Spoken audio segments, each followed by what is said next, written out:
Fala galera, meu nome é Gabriel. Hoje a gente vai aprender um pouquinho, conhecer sobre o mercado financeiro, gente. Tentar fazer algumas videoaulas para a gente começar a aprender, né, sobre o mercado financeiro. Agora que a gente está num boom desde o ano passado, o mercado financeiro está recebendo bastante CPFs, né? Então, os brasileiros precisam aprender sobre isso, né, para não cair numa armadilha. Então eu fiz alguns slides aqui para a gente começar uma série, né? Para a gente aprender sobre o mercado financeiro. Vamos lá, tentar projetar aqui o slide. Conhecendo o mercado financeiro, Bolsa de Valores, que é a nossa famosa B3. Né? Aqui é um pouquinho da história da Bolsa de Valores, né? Hoje, tá lá, se resume a B3, mas nem sempre foi assim. Né? A B3 até 2017 foi a BMF Bovespa. Até 2008 foi Bovespa e antes disso o Brasil tinha diferentes bolsas de valores. Paraná, Rio de Janeiro. Sim, Rio de Janeiro tinha uma bolsa de valores. A história da bolsa de valores no Brasil é bem interessante. Né? Em 23 de agosto de 1890, o então presidente daquela época, lá, Emílio Rangel Pestana, fundou a Bolsa de Valores, a Bolsa Livre. Né? Esse seria um rascunho e o começo da história da Bolsa hoje, consideradas devidas proporções. Né? Olha lá, depois, olha lá, política de encilhamento, um plano econômico infeliz de Rui Barbosa, no entanto, causou grande crise de crédito e, no fim das contas, a Bolsa Livre fechou as portas em 1891. Podemos acreditar nisso, gente? A Bolsa de Valores fechou as portas. Depois dessa derrota para a então nascente Bolsa de Valores brasileiros, 4 anos depois, em 1895, nascia a Bolsa de Fundos Públicos de São Paulo. Finalmente, 40 anos depois, ela foi transferida para o Palácio do Café, no pátio do colégio, no centro da capital paulista. Foi justamente em 1935 que ela passou a se chamar Bolsa Oficial de Valores de São Paulo. Olha que interessante, hein? Demoraria mais 32 anos, em 1967, para passar a se chamar Bovespa. Ou seja, né, a nossa Bolsa de Valores é uma jovem Bolsa de Valores, né? E comparada com as outras do resto do mundo, né? Os Estados Unidos, que é o nosso grande chefe, né? Já tem mais de 100 anos de Bolsa de Valores. Vamos lá. Mas, como explicamos no início, a Bovespa não era a única bolsa do Brasil. No início da década de 60, havia uma bolsa de valores por estados. Poxa vida, hein? Pensou controlar. Cada estado tinha uma bolsa de valores. Hein? Imagina um trader, um investidor. Era penoso o negócio. Eram controladas pelas respectivas secretarias estaduais de finanças e eram entidades oficiais corporativas. Né? Mas em meados de 65, todas elas se desvincularam da coisa pública. Aí que começou a funcionar. E passaram a ser associações civis sem fins lucrativos. Estavam por conta própria, regulando-se com autonomia financeira e administrativa. Aí começou a funcionar o negócio, se desvinculou da vida pública, gente. Vamos lá. Outro fato marcante. Chega a ser difícil imaginar a B3 sem ter a importância que hoje tem. Mas durante muito tempo ela não era a mais importante do país. Na verdade, esse posto era ocupado pela Bolsa de Valores do Rio de Janeiro. Durante a ditadura militar, houve a crise econômica de 70 e a Bolsa de São Paulo começou a ganhar destaque cada vez maior.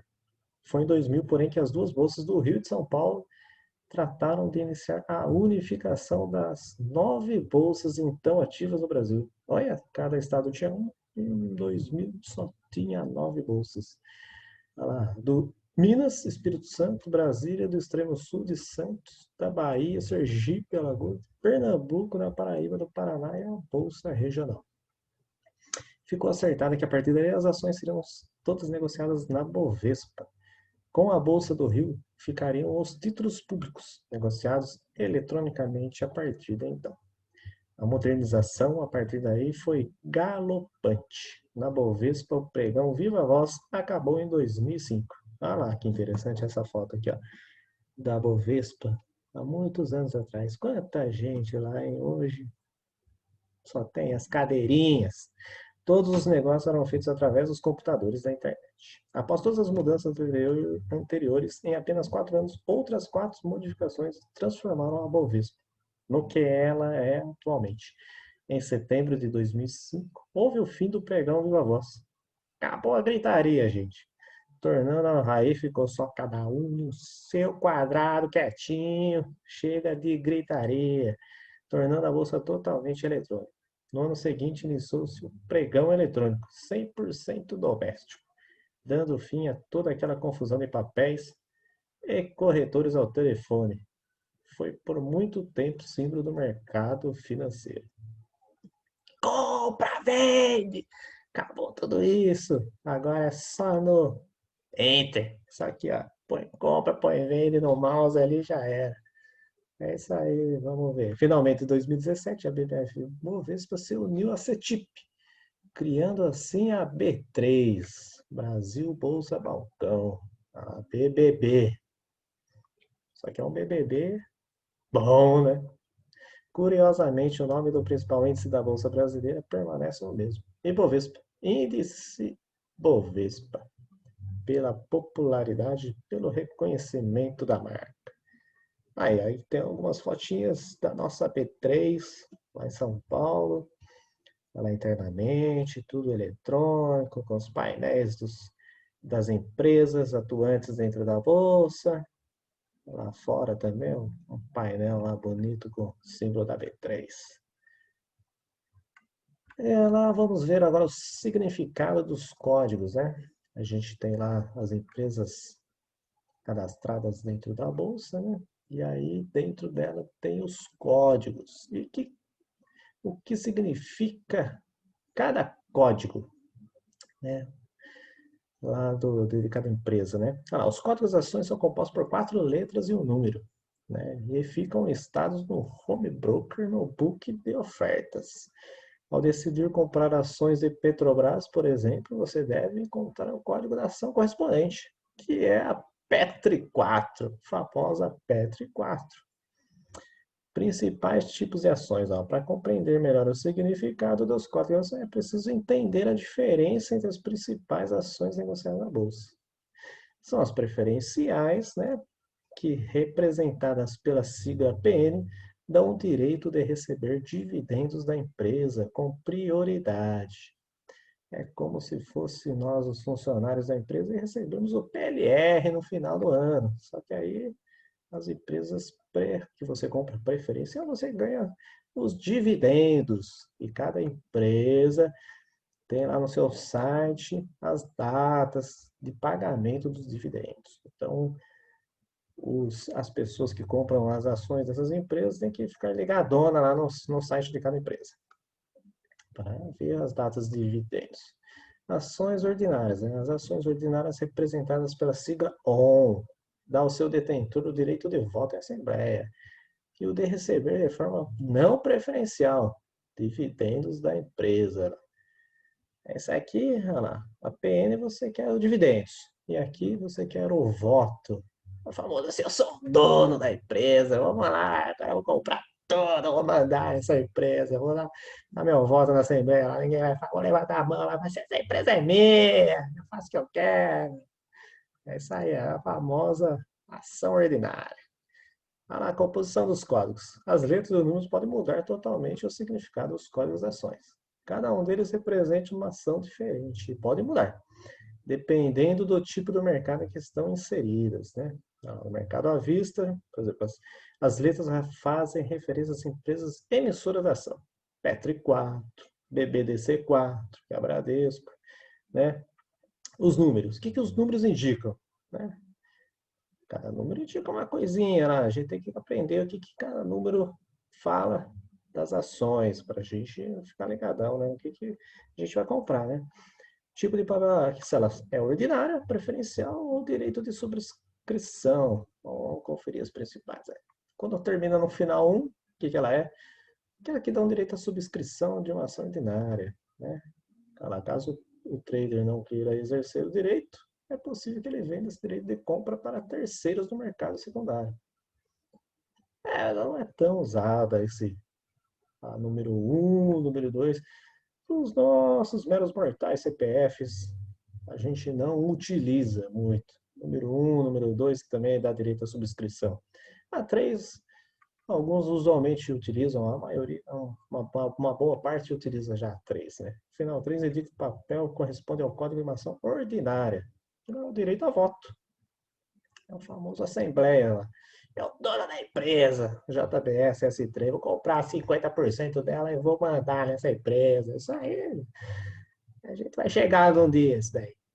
Ação preferencial lá, a número 4. Essa é a mais usual que todo mundo costuma operar, né? Os códigos com final 4 indicam que o papel é uma ação preferencial, dando ao detentor da ação a preferência no recebimento de dividendos, como a CEMIG 4.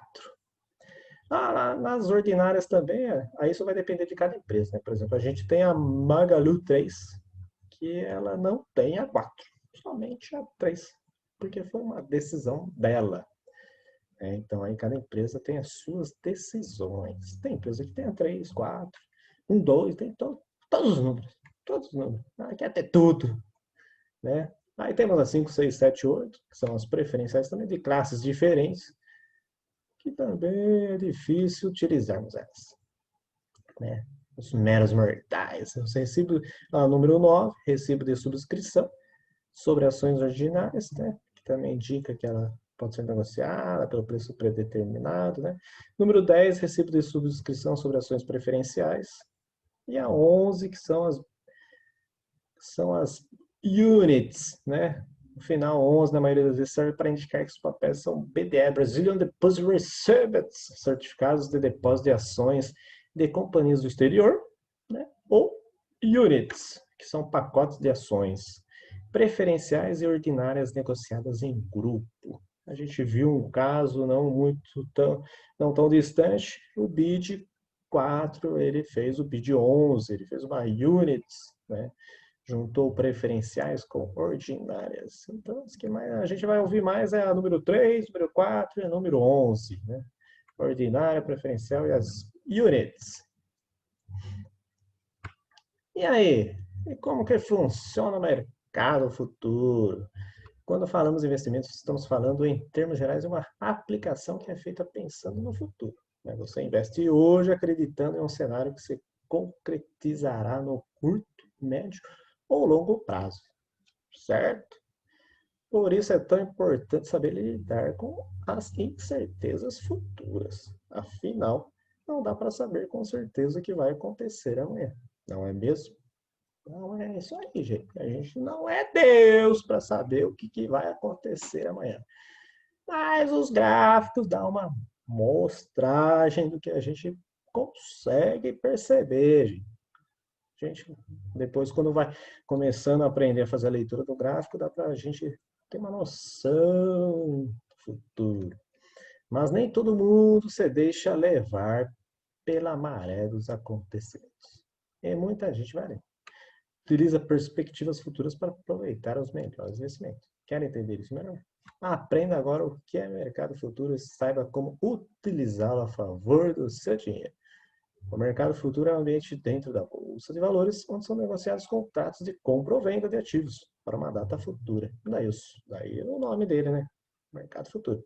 A grande sacada aqui é que, em vez de negociar ações de empresas no mercado futuro, você compra ou vende contratos futuros. Existe um lote mínimo de contratos que você deve negociar, podendo ser sacas de café, arrobas de boi gordo ou até mesmo pontos de índice, por exemplo.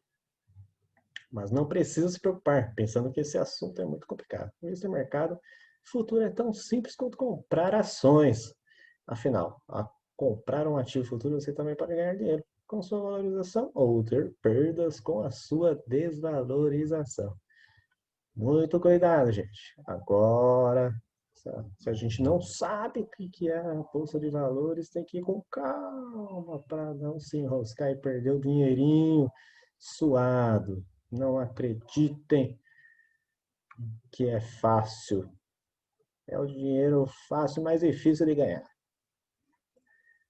Características do mercado. Quando uma pessoa compra ou vende um contrato futuro, ela assume uma posição nesse mercado. Isso aí. Estou comprado, estou vendido, dependendo da estratégia adotada. Quem está comprado lucra com a alta e quem está vendido com a queda da ação. E perde dos inversos de cada uma. Né? Essa compreensão é fundamental para entender o que é mercado futuro e seus pontos positivos, que são a facilidade, flexibilidade, a alavancagem, gente, muito cuidado com isso, alavancagem. Controle de perdas e liquidez. Ter um controle bom, um stop é sempre bom para que você não tenha perdas grandes. Stop é aquilo lá que você aceita perder. Facilidade. Investir em contratos é tão simples quanto comprar e vender ações. As transações são realizadas exclusivamente na Bolsa de Valores. E tudo é feito online. Então não precisa nem sair de casa. É isso aí, por isso que estamos aqui. Queremos ser traders. Ou fazer trading, né? Flexibilidade. Existem diferentes formas de lucrar com o mercado futuro. Você pode fazer investimentos buscando a valorização de ativos, né?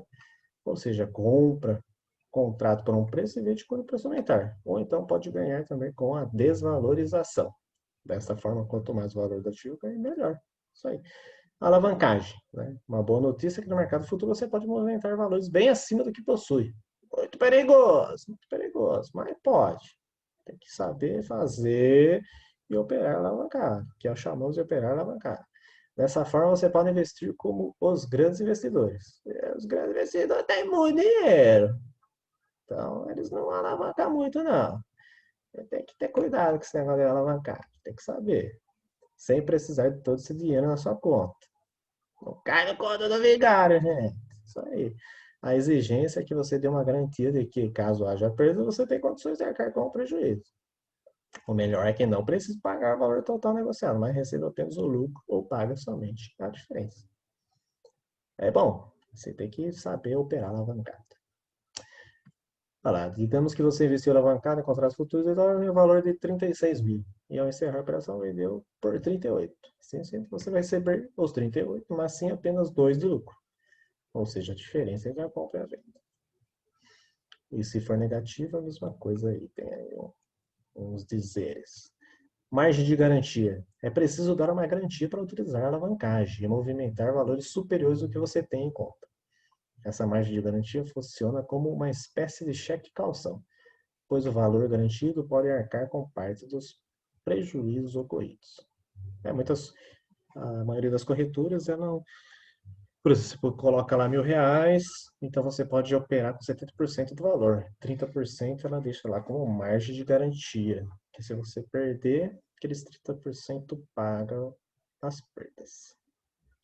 No entanto, é importante que você saiba que as perdas forem maiores do que a margem exigida, será preciso pagar a diferença. Muito cuidado, então, com a alavancagem. A alavancagem tem que tomar muito cuidado. Vale destacar que essa margem não precisa necessariamente ser em dinheiro. Isso, se você tiver lá, você pode usar seus títulos, renda fixa, CDB, ou as próprias ações também na carteira. Liquidez. É possível encerrar a posição, ou seja, solicitar o resgate do dinheiro investido a qualquer momento, mesmo antes do vencimento do contrato.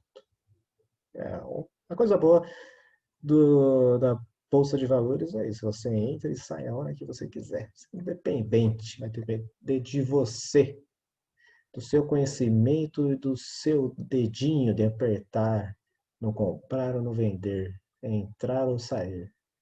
Então, gente, tem que estudar bastante para você saber a hora certa de comprar, a hora certa de vender, ou a hora certa de vender, se você está vendido, e a hora certa de comprar, para você ter o lucro.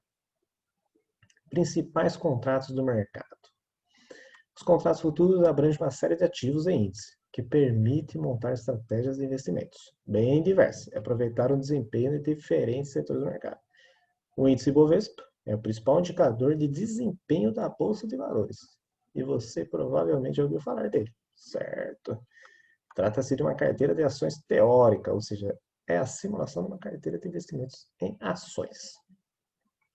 Seria bastante complicado e caro investir em todas as ações que compõem o índice. Por isso, quem investe em contratos futuros pode obter lucros com a valorização do Ibovespa, sem precisar adquirir todos os papéis que fazem parte dele.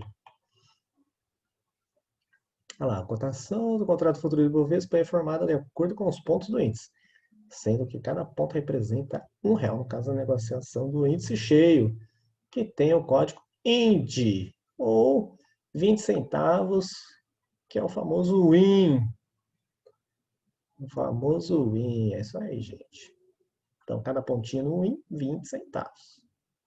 E cada ponto no INDI, R$ 1. O nosso grande carro-chefe SP500, que é o que o índice toma como base, né? Olha lá, vamos ver um pouquinho. Contratos futuros do Standard Poor's Índice SP500. É uma forma de negociar a expectativa de cotações futuras para o índice SP500, que é um indicador mundialmente importante, que ele é lá dos Estados Unidos, né? Que agrega as ações das 500 maiores empresas do planeta, né? Coca-Cola, Microsoft, Disney, Apple, Tesla e várias outras, HP, várias outras americanas. As maiores empresas estão lá no SP500. O lote padrão é de um contrato e cada ponto corresponde a $50. O preço parece salgado comparado ao contrato de Ibov. Não é? Não se preocupe, pois o índice SP500 tem a volatilidade bem menor em relação ao índice brasileiro. Então, a quantidade de pontos que diminuem ou aumentam no SP500 é bem menos intensa do que no Ibovespa. Realmente, o índice nosso aqui é de arrebentar os corações. Muita gente fica lá segurando a cadeira, vai subir, vai descer. Tem que tomar cuidado com o nosso índice, gente. O nosso índice aí é famoso papalucro. O dólar. O dólar é um dos principais contratos negociados no mercado futuro, já que atrai muitas pessoas interessadas em ganhar dinheiro investindo na moeda de uma das maiores economias do mundo, que é a americana, né? E aí, investir nesse contrato permite tanto aproveitar as variações cambiais para obter lucro, quanto serve como mecanismo de proteção, sobretudo para as empresas que têm dívidas ou operações que dependem do dólar. Assim como no índice, Bovespa, há dois tipos de contratos futuros de dólar, o cheio e o mínimo, né?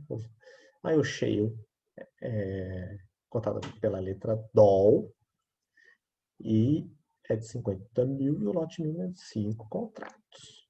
Esses 50 mil já passou, né? Mas o lote mínimo é de 5 contratos. Para o mini dólar é o WDO, cotação de lote padrão é um contratinho, né? Que cada pontinho no mini dólar é igual a R$ 10. Né? Então, cada pontinho que você faz lá no mini dólar é R$ 10. Boi gordo. O boi gordo, uma commodities, né, que tem a sigla BGI, negociadas aqui no país, já que o Brasil está entre os maiores exportadores mundiais de carne bovina. A negociação de contratos futuros, nesse caso, atende sobretudo às necessidades da proteção de preços. Mas isso não quer dizer que quem tem interesse em investir também não possa se beneficiar do desempenho do setor. A unidade de referência desse contrato é a arroba, que representa 4.950 quilos de carne. E a cotação é de 330 arrobas por contrato. Então, caso vocês vejam um contrato cotado em R$ 120, isso significa que ele, na verdade, vale 120 vezes 330, portanto, 39.600. É muita grana, hein? Esse boi é gordo mesmo. Contrato futuro do milho, que é o CCM, não foge à regra do boi gordo, que muda são os valores em unidades de referência. Em caso, cada contrato se refere a 450 sacas de 60 quilos, equivalente a 27 toneladas. Então, quando você vê um contrato cotado em R$ 50, significa que, na verdade, vale 22.500, que são as 450 sacas vezes o valor da cotação. O café. O contrato futuro do café é o ICF, segue o mesmo padrão das outras commodities. O contrato tem como unidade 100 sacas de 60 quilos de café arábica, totalizando 6 toneladas. Né? considera o valor do mercado do café em dólar, que deve ser multiplicado por 100. Portanto, digamos que um contrato futuro de café estivesse cotado em 60 e no momento o dólar estivesse valendo 3,50. Podemos dizer que ele, na verdade, se refere a R$60 o valor do contrato, vezes 100, que é a quantidade de sacas, não é reais, é 100, vezes 3,50, ou seja, R$21.000. Então, aqui tem que fazer vezes 100, que é a quantidade das sacas, o valor da cotação, e mais vezes o valor do dólar naquela hora. O dólar tem bastante influência no café. Os códigos para os principais contratos da Bolsa são, né, lá, o Ibovespa, que é o índice, o mini contrato Ibovespa, que é o WIN, o SP500, que é o ISP, pouco utilizado, não foi para frente. O dólar, que é o DOL, dólar cheio, o mini contrato de dólar, WDO, o boi gordo, que é o BGI, o milho, que é o CCM, e o café, que é o ISF. Cada contrato futuro também possui uma data de vencimento, sendo que para mês ativo existem diversos contratos com vencimentos diferentes. Dentro do código de negociação, a data de vencimento é indicada pela última letra, que demonstra o mês e pelos dois últimos números que representam o ano. O ativo é um mini dólar com vencimento em julho, ó, WDO, que é o mini dólar, o N, que é vencimento em julho, e o 20, que se relaciona ao ano 2020.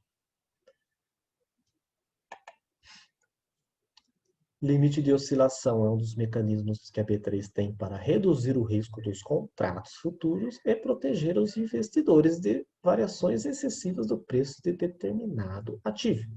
Cada contrato possui percentuais máximos de flutuação de preços calculados sobre o preço de ajuste do dia anterior. As oscilações máximas do boi gordo é 3,5%, do milho é 5%, do café é 9%, do índice SP500 é 7%, do índice Ibovespa 10% e do dólar 6%. Esse ano a gente teve bastante circuit breaker, que a palavra significa disjuntor. Sim, aquele dispositivo mecânico que geralmente faz parte do quadro de distribuição de energia dos imóveis, e acionado quando há uma sobrecarga elétrica. Deu um pico de energia, o que acontece? Ele cai. Assim como o disjuntor, o circuit breaker possui uma função de segurança: reduzir a volatilidade dos mercados, isto é, a forte instabilidade que pode se seguir a um acontecimento de grande impacto para as bolsas. Na Bolsa Brasileira, ele pode ser ativado em 3 níveis. Quando a queda do Ibovespa atingir 10% em relação ao fechamento do dia anterior, os negócios são suspensos por 30 minutos. Então, esse ano a gente teve vários circuit breaker. Oscilou menos de 10% em relação ao dia anterior, a bolsa para por 30 minutos para que os investidores se acalmem os ânimos e retomem as operações. Dá uma descansada, né, para ver se vamos lá, gente. Calma que senão vai cair tudo. Calma. Após o retorno das negociações, caso as perdas cheguem a 15 em relação ao fechamento do dia anterior, as transações são interrompidas por 1 hora. Então aí se cair mais 5, depois que retornou, para por mais 1 hora. Se as duas primeiras paradas não forem suficientes para conter o mercado e a desvalorização do Ibovespa chegar a 20, se cair mais 10%, o circuit break é ativado novamente, mas nesse caso só a B3 poderá definir quando as negociações serão retomadas. Ela pode fechar a bolsa e voltar só no outro dia. Pode parar tudo. Para tudo, gente. Vocês estão querendo me derrubar. Para com isso. Vamos voltar ao normal. Os futuros são basicamente 4 grandes segmentos: juros, moedas, índices e commodities. No mercado futuro, você não precisa ter o dinheiro integral do contrato, apenas uma margem de garantia, que varia em torno de 16% do valor total. Né? Então, aqui a gente tem alguns segmentos, os contratos e os códigos de negociação. Taxa de juros, moedas, commodities e os índices aqui. Ó. Então, a gente pode negociar várias e várias coisas. Podemos nos especializar em várias coisas, em taxas de juros, em moedas, em várias coisas. O mercado financeiro dá uma gama muito grande para nós operar. A estrutura dos códigos das opções, Bovespa. Então, além das ações, a gente tem também as opções. O código das opções negociadas no mercado Bovespa é composto por 5 letras e 2 números. Essa estrutura, composta por 7 caracteres, indica qual o ativo objeto, o mês de vencimento e o preço de exercício da opção negociada. Olha lá. As 4 primeiras letras do código das opções Bovespa referem-se ao ativo objeto do contrato de opção. São as mesmas letras utilizadas na estrutura do código de negociação desses ativos no mercado à vista. No caso, PET, Vale, Magalu, BID. O quinto caractere identifica se este é uma opção de compra ou de venda. E qual o mês de vencimento deste contrato. Veja a tabela abaixo para saber quais letras identificam as opções de compra e as opções de venda put. Os dois números do quadro das opções determinam o preço pelo qual a ação ou objeto será negociado, caso de exercício desta opção. Regra, ativo objeto, mês de vencimento, preço do exercício. Essa aqui é a formação do código da opção. Ativo objeto, valor imobiliário é referência da opção. O código do mercado de opções Bovespa utiliza as mesmas letras utilizadas para o mercado à vista. Para não se perder, né? PET, Vale, BBDC4, BBDC, né? O código de mercado de opções Bovespa não indica se o ativo objeto é uma ação preferencial ou uma ação ordinária. Mas não indica. E o mês de expiração da validade do contrato de opção. Olha lá. Mês de vencimento, série da opção de compra, a CAL, né? Número A, B, a letra A, B, e a série de opção de venda PUT. Né? Então aqui tem os meses de vencimento, e aqui tem as letras que é da série de venda e a série de compra. No mercado de opções Bovespa, o dia de vencimento das opções ocorre toda terça-feira, toda terceira segunda-feira de cada mês. Então, na sexta-feira que antecede a terceira segunda-feira do mês de cada mês, o nosso índice ele tem uma volatilidade muito grande. Porque as opções irão fechar na segunda-feira, então aí ele começa a ter um rumo. Então, olha lá, para o trader é super importante saber dessa data, pois o mercado cria bastante volatilidade nesse dia, no dia de fechamento e inclusive na sexta-feira antecedente. O horário para exercício de opções é diariamente das 10 às 16. E no dia do vencimento, terceira e segunda-feira, de cada mês, das 11 a 1. Então, na segunda-feira, às 9 horas, o mercado já começa a dar aquela batida. Ou sobe ou desce, fica muito, muito perigoso. Tem que prestar bastante atenção nesse dia para operar. Preço de exercício, strike, né, pelo qual a ação objeto será negociada no exercício de opção. Exemplo, ó, Petro 34, opção de compra de ação da Petrobras com vencimento em setembro. E preço de exercício de 34, que é o finalzinho aqui, ó. Avaliou 48, né? Opção de venda da Vale com vencimento em março, preço de exercício de 48. Vamos ver aqui mais para frente. Horário de negociações do mercado de ações. No mercado à vista, aqui tem todos os horários, né? Fracionário, mercado a termo, mercado de opções, Bovespa, as ETFs. Então aqui tem uma tabelinha com os horários.